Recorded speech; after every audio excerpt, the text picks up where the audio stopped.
इस वीडियो में कुछ प्रश्न बताए जा रहे हैं आप लोगों के लिए। इसे पढ़िएगा, समझिएगा और इसको कलेक्ट करते जाइए, तो आपके लिए ही सरलता रहेगी, पढ़ने में सुविधाजनक रहेगा। प्रतियोगी परीक्षा के लिए जो प्रश्न दिए गए हैं इनकी हम चर्चा आपसे कर रहे हैं। पहला प्रश्न है, चुंबकीय फ्लक्स का CGS मात्रक क्या होता है? तो आंसर आपको है मिलेगा मैक्सवेल। चुंबकीय फ्लक्स जो होता है यह है क्या? चुंबकीय फ्लक्स जो है, चुंबकीय क्षेत्र में यदि कोई बंद पृष्ठ रखा हो तो उस पृष्ठ से अविलंबवत निकलने वाली चुंबकीय बल रेखाओं की संख्या को चुंबकीय फ्लक्स कहते हैं, जिसका SI मात्रक वेबर है और CGS मात्रक मैक्सवेल है। दूसरा प्रश्न है, BHC का पूरा नाम क्या है? तो आंसर है बेंजीन हेक्साक्लोराइड, जिसका सूत्र होता है C6H6Cl6। तीसरा प्रश्न है, साइक्लोट्रॉन की खोज किस वैज्ञानिक ने की थी? उत्तर है E.O. लॉरेंस ने की है। साइक्लोट्रॉन की खोज किस वैज्ञानिक ने की? E.O. लॉरेंस। चौथा प्रश्न है, ऋण 273 डिग्री सेंटीग्रेड ताप पर गैस के अणुओं की चाल कितनी होती है? तो ऋण 273 डिग्री सेंटीग्रेड पर गैस के अणुओं की चाल 0 हो जाती है। तो आंसर है 0, 0 हो जाती है। ठीक है ना। प्रश्न 5, घन और गोले का पृष्ठ क्षेत्रफल बराबर है, तो उनके आयतन का अनुपात कितना होगा? ये प्रश्न 5 है, इसको देख लें, समझ लें। उत्तर तो हमने लिख दिया है कि √π अनुपात √6, ये उत्तर है। पर ये आया कैसे, इसको आप जाने।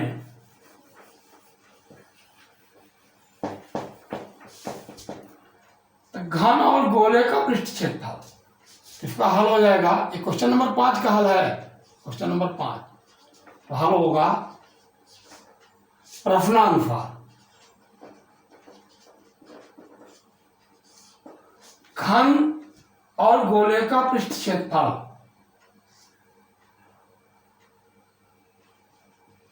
घन का क्षेत्रफल बराबर गोले का क्षेत्रफल।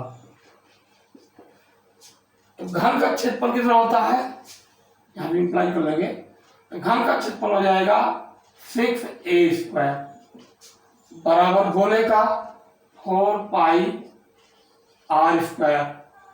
यहां से आ जाएगा a² बटे r², यानी सूत्र से तो a² बटे r² बराबर हो जाएगा 4π बटे 6। तो a बटे r बराबर हो जाएगा 4π बटे 6 की घात 1/2 कर दें या अंडर रूट भी कर सकते हैं। अब इसके आगे घन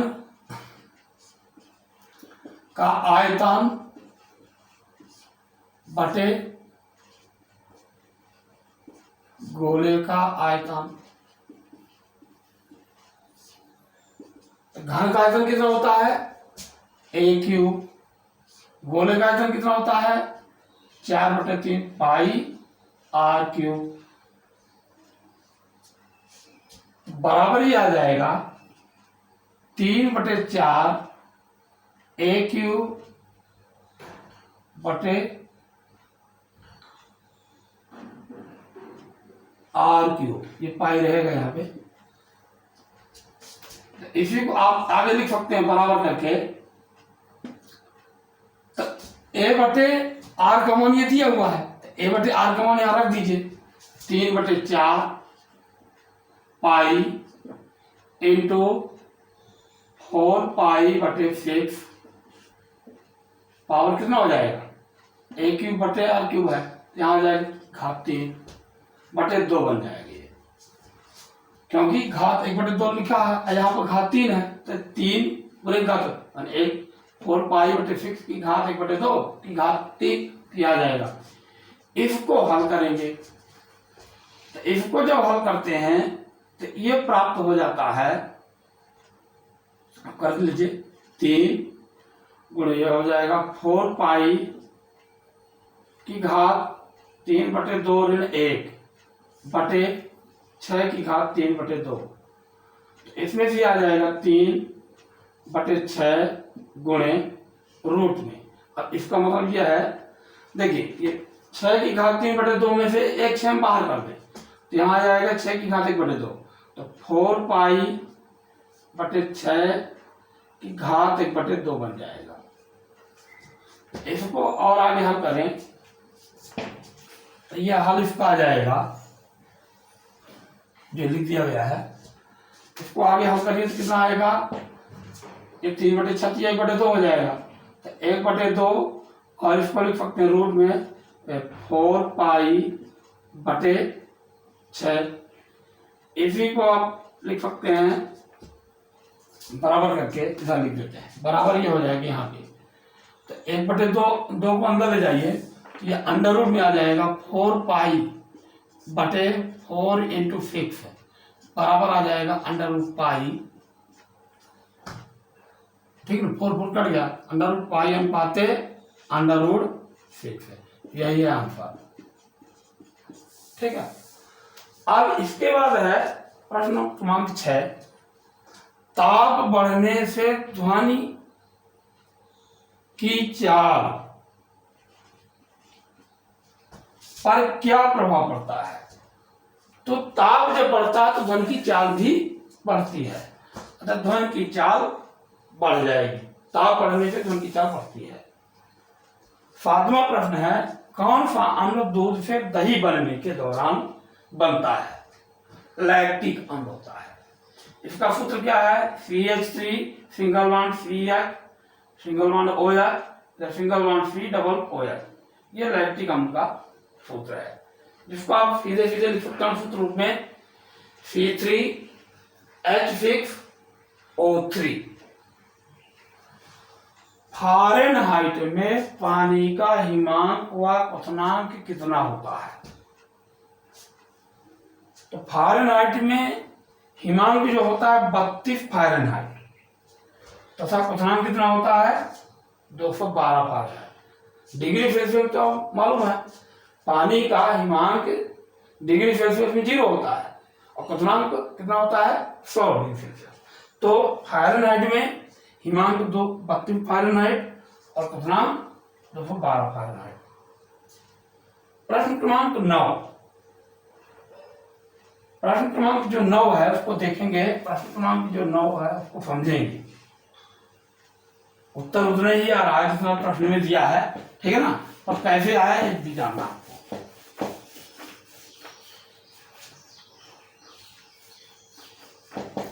तो यदि आप 3:2 के अनुपात में 4 के साथ चल रही 2 ट्रेनें एक खंभे को बराबर समय में पार करती हैं, उनकी लंबाई का अनुपात क्या है। माने खंभा है, ठीक है ना, जो एक खंभा है उस खंभे को 2 ट्रेनें पार करती है, तो दोनों ट्रेनें जो है 3:2 के अनुपात से चल रही हैं और बराबर समय में एक ही समय में दोनों ट्रेनें खंभे को पार करती हैं। तो उन ट्रेनों की लंबाई क्या है, तो सीरीज भाग लंबाई एक तरफ दूरी, तो दूरी बराबर क्या होता है 4 गुणे समय। यह आ जाएगा दोनों ट्रेनों की लंबाई का अनुपात, दोनों ट्रेनों की लंबाई का अनुपात बराबर ही हो जाएगा 3 गुणे टी बटे 2 गुणे टी, बराबर यही आ जाएगा 3 बटे 2, अतः 3:2। मतलब आपसे ये हुआ कि पहले ट्रेन की चाल 3 मीटर प्रति सेकंड या किलोमीटर प्रति सेकंड जो भी मान है, और समय कितना लग रहा है टी। दूसरी ट्रेन को भी जो चल रही है वो पहले की तुलना में 2 है। मतलब अगर ये पहली बार 3 किलोमीटर प्रति सेकंड मीटर मान ले, तो ये दूसरी जो है 2 में है, तो दोनों का जो अनुपात है वो 4 गुणे समय बटे 4 गुणे समय, इस तरह 3 बटे 2 बराबर 3:2 आ जाएगा। अंतिम प्रश्न है इसमें, टेलीविजन की खोज किसने की थी? संभवतः आप जानते भी होंगे, फिर भी मैं लिख दिया हूं, ध्यान दे लेंगे। J.L. Baird, John lorry Baird ने इसकी खोज की है। आज के लिए इतना ही, अगले उसमें आप बताएंगे। धन्यवाद।